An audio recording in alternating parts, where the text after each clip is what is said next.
Hello दोस्तों, नमस्कार। आज हम बात करेंगे इन्वेंट्री प्रबंधन के बारे में। यह हर व्यवसाय के लिए बहुत महत्वपूर्ण है।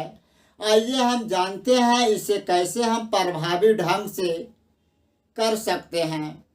तो सबसे पहले हम ये समझते हैं कि इन्वेंट्री प्रबंधन है, इसका अर्थ क्या होता। तो इसका अर्थ माल सूची प्रबंधन, यानी माल का जो मैनेजमेंट करते हैं, माल का जो हिसाब किताब रखते हैं, उन्हीं के प्रबंधन के बारे में कि कौन माल आज मेरे स्टॉक से घटने वाले हैं, कौन माल लाने वाले हैं, इन्हीं सब के बारे में आज मैं आप सबों से विचार करूं। आपने ये कल्पना भी किए होंगे कि बड़ा बड़ा शोरूम, मॉल, विशाल रेंज होते हैं, 10,000 20,000 प्रोडक्ट का रेंज होते हैं। उन्हें कैसे मैनेजमेंट कर लेते हैं। तो ये माल सूची प्रबंधन के तहत उनके कार्यालय में उनके कर्मचारी एक उपस्थित होते हैं और उन्हीं के देख रेख में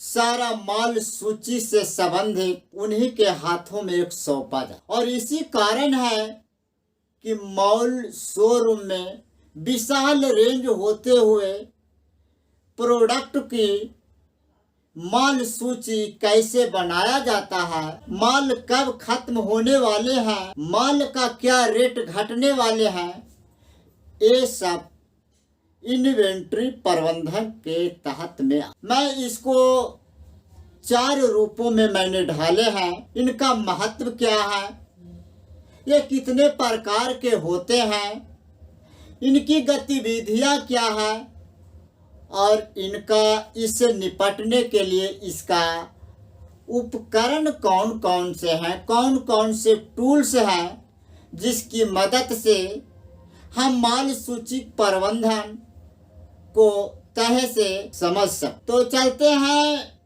इन्वेंट्री प्रबंधन का महत्व, यानी माल सूची का महत्व कितना है। आने वाले समय में इनका महत्व बहुत ऊंचे पायदान पर चले जाएंगे। तो मैं आपसे विनम्र निवेदन करते हैं कि जितने भी दुकानदार छोटे व्यवसाय के हों या तो बड़े व्यवसाय के हों या तो बिजनेस करने के लिए कोई विचार उत्पन्न कर रहे हैं, उनके लिए माल सूची प्रबंधक के बारे में डिटेल से जानने के लिए मैं इसको 3 श्रेणी में बांटे हैं। पहला, लागत नियंत्रण। लागत नियंत्रण क्या हो, किसी प्रोडक्ट को मंगाने के लिए उसमें लागत की आवश्यकता। तो जो इनका जो प्रबंधन करता होते हैं वे कम से कम रेट में हमारे गोडाउन तक, हमारे मॉल तक, दुकान तक एक कैसे माल कम पूंजी में ये माल हमारे यहाँ पहुँचेंगे, ये बहुत बड़ा बिजनेसमैन के लिए बहुत टास्क बन जाता। इसे कैसे हम निपटेंगे, मैं एक उदाहरण से आप लोगों को रूबरू कराते हैं। मान लिया जाए कि हम एक कपड़े का बिजनेस करने के लिए सोच रहे हैं और ये बिजनेस मैं पटना में करने के लिए सोच रहे हैं। अगर सूरत से माल लाया जाए तो कम लागत में ये माल कैसे ला सकते। वहां जा करके 2-3 कंपनी, मैन्युफैक्चरिंग कंपनी से विजिट करेंगे, उनका रेट देखेंगे और फिर मार्केट का सर्वे का रेट का दोनों मिलान करेंगे कि दोनों में कितना फासला। इससे एक आइडिया लग जाएगा कि प्रोडक्ट का वास्तविकता रेट कितना। दूसरे चरण में आ जाते हैं, आपको वहां से माल कैसे ला। एक सरहा लोग बड़े बड़े व्यापारी जो नए नए व्यापारी होते हैं, वो ट्रांसपोर्ट से माल मंगवा लिए या तो कोई गाड़ी से माल मंगवा लिए, उनका लागत ट्रांसपोर्ट शुल्क बहुत ज़्यादा हो जाता है। और जो पुराने व्यापारी हैं उस लाइन में बहुत माहिर हैं, वो क्या करते हैं जरा ध्यान से आप सुनिएगा और देखिए। सूरत से अगर कपड़े को ऑर्डर करें तो दो उपाय है, या तो ट्रांसपोर्ट से माल मंगाए या तो आप ट्रक से माल मंगाए ट्रांसपोर्टिंग सुविधा से, या तो रेल पार्सल से मंगाए। तो रेल पार्सल से किराया आपको ज्यादा आ जाएंगे और ट्रांसपोर्ट से किराया भी ज्यादा आ जाएगा। तो अब हमको ये ध्यान देना है कि पटना से सूरत के लिए कोई ट्रांसपोर्ट का डायरेक्ट व्यवस्था है या नहीं। अगर डायरेक्ट व्यवस्था है तो उसका रेट क्या है, अगर डायरेक्ट व्यवस्था नहीं है तब क्या करें। तब वहां से देखें कि दिल्ली से सूरत के लिए कोई डायरेक्ट सुविधा है या नहीं। आपको सर्च करेंगे तो आपको ये सेवा मिल जाएगी। अब वहां से वो ट्रांसपोर्ट को पकड़ना है कि जो ट्रांसपोर्ट दिल्ली से या तो पटना से सूरत के लिए माल गए हैं, वो ट्रांसपोर्ट आपको कम रेट में माल ले छोड़ देंगे, क्योंकि ये वहाँ से या तो भाड़ा मिले या तो ना मिले, गाड़ी को तो खाली ही लौटना है। तो गाड़ी का ऑनर है वो भी सोचते हैं कि हम खाली गाड़ी ना जा करके भाड़ा कम मिले तो मिले, हम भाड़ा को बुक कर लेते हैं। वैसे ट्रांसपोर्ट को पकड़िए और कम से कम लागत पूंजी में अपने गोडाउन तक माल पहुंच सकते हैं। बशर्ते इसके लिए आपको दिमाग लगाने की आवश्यकता है, वहां पर 1 से 2 दिन वेट करने की आवश्यकता पड़ सकती है, ये थोड़ा सा अलग मैटर है। दूसरा है संकट नियंत्रण। यह एक बहुत माल सूची प्रबंधन का एक बहुत इमरजेंसी संकट में आ जाते हैं।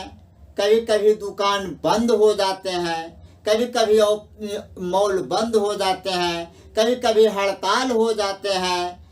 तो इन सब परिस्थितियों से निपटने के लिए इनके बारे में विचार करना और माल सूची तैयार करना उतना ही जरूरी है जितना हर बिजनेस को मुकाम तक पहुंचाने के लिए जरूरी होता। 3rd नंबर है ग्राहक संतोष।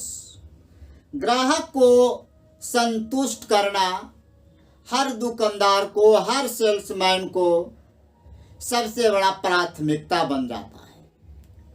जिस सेल्समैन में अगर ग्राहक संतुष्ट करने की कला आ गए तो धरती पर कुछ भी बेच सकते हैं। इस पर मैं एक वीडियो बनाया है, चैनल पर जाकर आप विजिट करके इसको आप देख सकते हैं। वहां से आपको बहुत सारे चीज बारीकियां से सीखने के लिए आपको मिल। इन्वेंट्री प्रबंधन के प्रकार कितने प्रकार के होते, मैं इसको 3 रूप में ढाले हैं। रॉ मटेरियल यानी कच्चा माल, वर्क इन प्रोग्रेस कार्य प्रगति में, और फिनिश गुड्स तैयार माल। रॉ मटेरियल क्या है?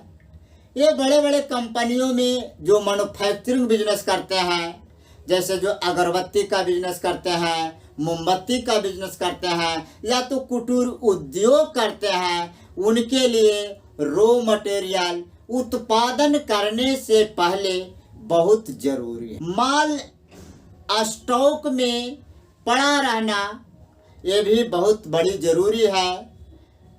उसके बाद ये माल को धीरे धीरे उत्पादन कार्य को प्रोग्रेस में लाना है, यानी कि वर्क इन प्रोग्रेस।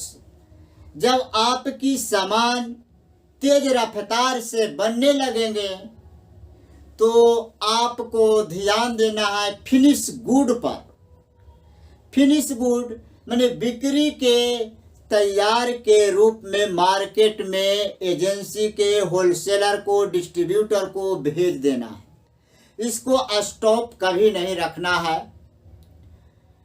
ये 3 चीज पर हमेशा मैन्युफैक्चरिंग, कुटीर उद्योग को हमेशा बारीकी से ध्यान देने योग्य। आपका आते हैं तीसरा पोजीशन, इन्वेंट्री प्रबंधन की विधियां। इनका क्या विधि है, क्या विधि से आप इसको अपने दुकान में, अपने मॉल में, अपने शोरूम में इसको सजा। जब माल आपको मैन्युफैक्चरिंग से बन करके, कंपनी से बन करके एजेंसी के यहाँ आते हैं, एजेंसी से यहाँ होलसेल के पास आते हैं और होलसेल से आकर दुकान के पास आते हैं, तो इन मालों को आप 3 श्रेणी में बांट। पहला, ए श्रेणी उच्च मूल्य वाले, मूल्य की मात्रा वाले वस्तु। आपको हमेशा ये ध्यान देना है कि ज्यादा से ज्यादा रेट वाला माल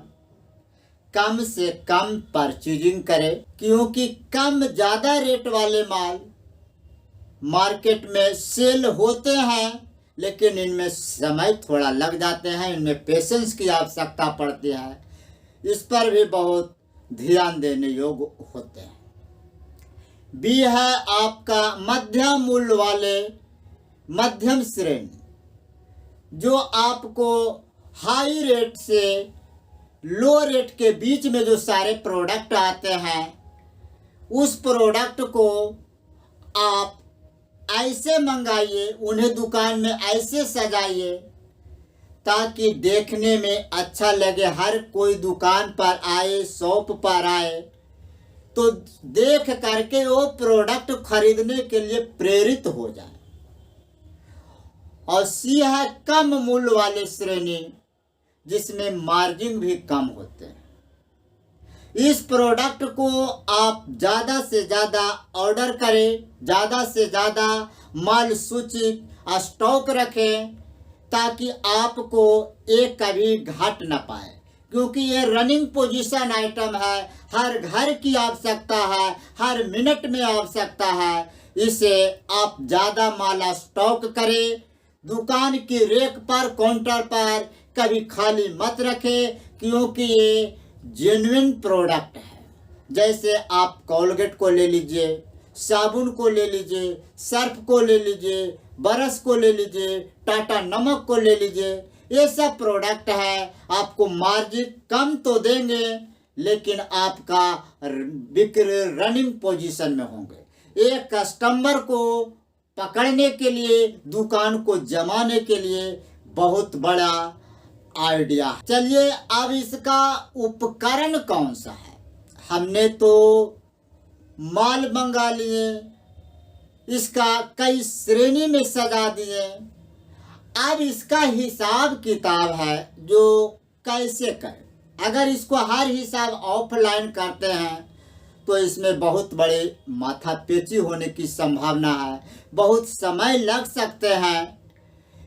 इसीलिए इसका मैं एक टूल्स आपको लेकर आया हूँ, उपकरण लेकर के आए हैं। उस उपकरण को आप किसी इलेक्ट्रॉनिक डिवाइस के माध्यम से, लैपटॉप, कंप्यूटर के माध्यम से आप इसकी पूरी डेटा को आप रख सकते हैं।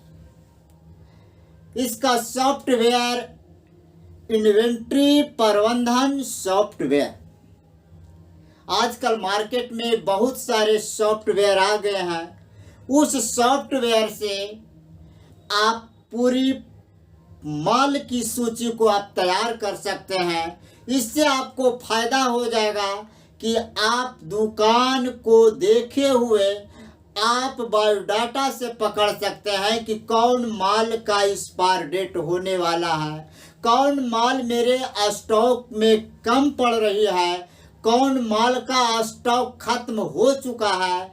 ये आपको दुकान की काउंटर को निहारने की कोई आवश्यकता नहीं है। बैठे बैठे आप इस सॉफ्टवेयर से आप मदद ले सकते हैं। टैली, ये भी बहुत बड़ा पावरफुल टूल्स है। इस टूल्स पर आप अच्छे से आप आइडिया लगा करके स्टेप बाय स्टेप, श्रेणी दर श्रेणी इसको आप सजा सकते हैं और बारीकी से इसको हल कर सकते हैं। एक ऐसे टूल्स है जो अगर मान लिया जाए आपके स्टॉक में 50 प्रोडक्ट हैं और 10 प्रोडक्ट अगर आपको बिक गए तो आपको ये आपको ऑटो पुल में मेंशन करती है कि आपके यहाँ 40 प्रोडक्ट बचे हुए हैं, 10 प्रोडक्ट आपको बिक गए। कब बिक गए वो भी आपको डेट मिल जाते हैं, कितना में बिके वो भी आपको रेट मिल जाते हैं। ये सब सॉफ्टवेयर का कमाल है। इसीलिए डिजिटल की दुनिया में सॉफ्टवेयर को बनाते हुए आप माल सूची का भारी से भारी रिकॉर्ड रख सकते हैं। Bar code scanner, bar code scanner एक ऐसे टूल्स है जो किसी भी डिवाइस में स्कैन कर पूरी प्रोडक्ट की डिटेल को आप देख सकते हैं। इसका कंपनी कहाँ है, प्रोडक्ट कब आया है, प्रोडक्ट कब एक्सपायर डेट होने वाली है, इससे भी आपको बहुत राहत मिलेंगे माल सूचक प्रबंधन करने में। तीसरा है स्प्रेडशीट्स, छोटे छोटे व्यवसायियों के लिए एक्सेल का उपयोग करके भी आप हल ले सकते हैं। जो छोटे छोटे दुकानदार होते हैं, छोटे छोटे जो बिजनेसमैन होते हैं, वो भारी भरकम सॉफ्टवेयर खरीदना नहीं चाहते हैं। उनके लिए छोटा सा सॉफ्टवेयर है स्प्रेडशीट्स, उनके लिए बहुत पावरफुल ए टूल्स। इन्वेंट्री प्रबंधन वह निरंतर प्रक्रिया है जो हमने वीडियो के माध्यम से आपको अवगत कराए हैं। इसे अपना करके आप अपना बिजनेस में 4 चांद लगा सकते हैं। और अगर कोई किन्हीं को प्रश्नों का उत्तर समझ में नहीं आ रहा तो कमेंट बॉक्स में मेरा कमेंट कर दीजिएगा, उसी से मैं डिटेल वीडियो आप लोगों को बना करके अपलोड कर दूंगा। आपसे मैं विदा लेते हैं, तब तक आप हंसते रहिए, खेलते रहिए, बिजनेस में मस्त मौला होते हुए बिजनेस को चलाते हुए रहिए। थैंक यू, धन्यवाद, जय हिंद, जय भारत।